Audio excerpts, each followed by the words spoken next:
La catastrophe du Deepwater Horizon soulève de grandes inquiétudes au Canada parce que nous possédons de vastes réserves de pétrole au large de nos côtes, particulièrement dans l'Atlantique.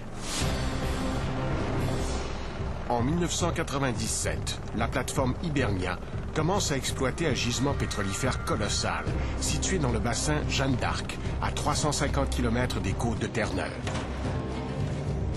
Depuis, 3 autres plateformes l'ont rejoint. L'industrie pétrolière voit encore plus loin. En tête, la compagnie Chevron. Dans son collimateur, le bassin Orphan, situé à 430 km des côtes, à l'extrémité du plateau continental. En mai 2010, Chevron y fore l'Ona O55, le puits le plus profond au large du Canada. Il est situé à 2600 mètres sous la surface de la mer, soit 1 km de plus que le puits Macondo, réalisé à partir de la plateforme Deepwater Horizon.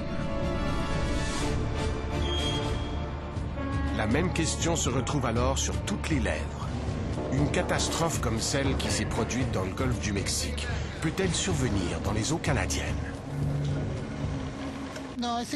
Non, au Canada, il y a une culture de la sécurité avec le pétrole extra-côtier. On ne prend pas de raccourcis comme sous d'autres juridictions. Sean Kelly est le porte-parole de l'Office Canada Terre-Neuve et Labrador des hydrocarbures extra-côtiers. Il se dit impressionné par les dirigeants de Chevron. Our policies, procedures, training and equipment are such that it will not happen. Sur leur plateforme de forage, il y a un programme appelé STOP. N'importe quel employé peut demander un temps d'arrêt et poser des questions s'il voit quelque chose d'anormal ou s'il pense qu'il y a un danger.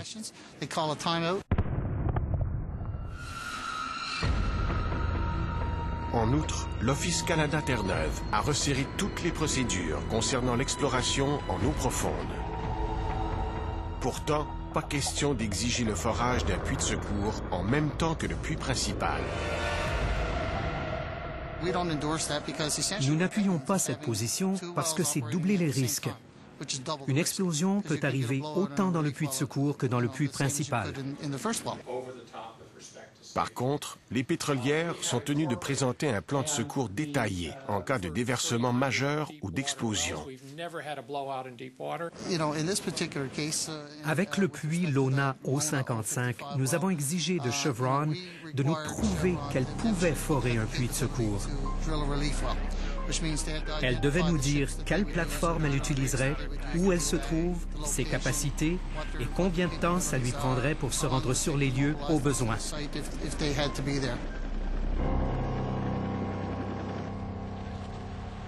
Malgré les affirmations de l'Office Canada Terre-Neuve, l'océanographe Bill Montevecchi croit que l'environnement est laissé pour compte. L'Office Canada Terre-Neuve est scandaleusement proche de l'industrie pétrolière. En fait, c'est elle qui mène. Il n'y a pas d'observateurs indépendants qui peuvent poser des questions. Il n'y a aucune garantie que l'information circule. Pour l'obtenir, c'est très difficile, très inadéquat. Par exemple, Chevron prétend qu'en cas de marée noire, le pétrole n'atteindrait jamais les côtes de Terre-Neuve à cause des courants. Mais c'est oublier que 40 millions d'oiseaux de mer utilisent les grands bancs pour se nourrir. Une tache de pétrole grosse comme un 25 cents suffit à briser l'imperméabilité de leur plumage et à les faire mourir d'hypothermie. Par ailleurs, un jaillissement d'hydrocarbures serait désastreux sur la colonne d'eau elle-même. En particulier sur les caplans, ces petits poissons du genre sardines. En été, les caplans viennent sur nos côtes pour frayer. Ils alimentent les morues, les oiseaux de mer, les phoques, les baleines. Les caplans sont donc essentiels. Et nous savons que dans leur migration, ils quittent les côtes pour aller jusqu'à l'extrémité du plateau continental des Grands Bancs. Là où justement se trouvent les plateformes pétrolières.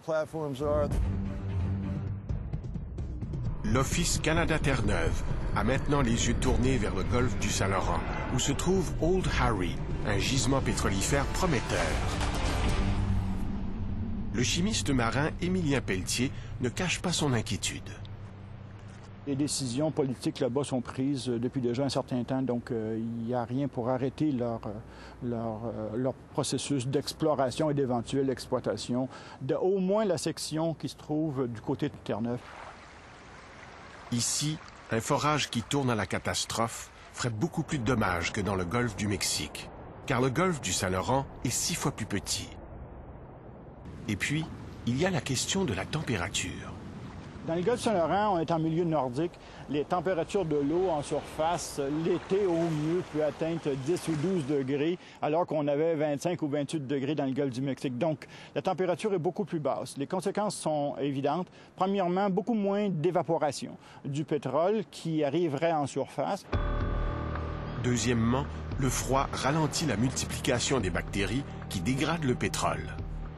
Les bactéries à 6, 7 ou 8 degrés, c'est comme les bactéries dans le frigo. Donc, elles n'ont pas tendance à se développer rapidement. Alors qu'à 25 ou 28 degrés, c'est comme la décomposition sur le comptoir de la cuisine. Donc, ça va aller beaucoup, beaucoup plus vite. Dernier élément, la glace. La glace fait partie des éléments de risque, en fait, d'une plateforme de forage éventuellement installée dans cette région-là, parce qu'il y aura des glaces dérivantes pendant une grande partie de l'hiver. Dans le golfe du Saint-Laurent, les pêcheries sont extrêmement productives, surtout celles des îles de la Madeleine, riches en crabes et en homards. Il faut à peine quelques gouttelettes de pétrole dans l'eau pour que les crustacés prennent le goût du pétrole et par conséquent deviennent absolument invendables. Autre région à risque, l'Arctique, particulièrement la mer de Beaufort. 6 pétrolières, dont BP, y ont déjà acheté les droits de prospection sur plus de 30 000 km², soit 5 fois la superficie de l'île du Prince-Édouard. Pour l'instant, l'Office national de l'énergie du Canada n'a pas encore pris de décision en ce qui a trait à l'obligation ou non pour ces compagnies de forer un puits de secours durant la même saison que le puits principal en cas de catastrophe. À noter, les pétrolières disent qu'elles en seraient incapables, car les saisons de forage sont trop courtes dans l'Arctique. Elles misent plutôt sur des blocs obturateurs de puits plus performants. Mais s'ils ne fonctionnent pas... Il y a très, très peu de moyens d'intervention. Et si on devait intervenir là-bas, on en aurait pratiquement pour des années, voire des décennies, avant de se débarrasser d'une présence de pétrole qui serait, par exemple, prisonnier des glaces ou qui serait totalement impossible de nettoyer. Par ailleurs, les dispersants, comme ceux employés dans le golfe du Mexique, seraient d'une utilité limitée à cause du froid. Pour Émilien Pelletier, le choix est simple. Le puits de secours devrait être exigé, à tout le moins pour les zones arctiques, et ça serait probablement devrait être envisagé aussi pour le golfe Saint-Laurent. Au Canada, le forage extra-côtier est promis à un formidable essor. Alors, comment éviter un dérapage comme celui qui s'est produit dans le golfe du Mexique? Évidemment, ne pas croire sur parole ce que l'industrie va nous dire et d'avoir des garanties qui vont être données par une réglementation beaucoup plus sévère qui devrait être établie par le gouvernement du Canada pour toutes les exploitations offshore au Canada, incluant évidemment l'Arctique et la côte est du Canada. Partout dans le monde, les grandes mers sont prises d'assaut par les pétrolières. Mais cette offensive ne devrait jamais se faire au détriment de l'environnement.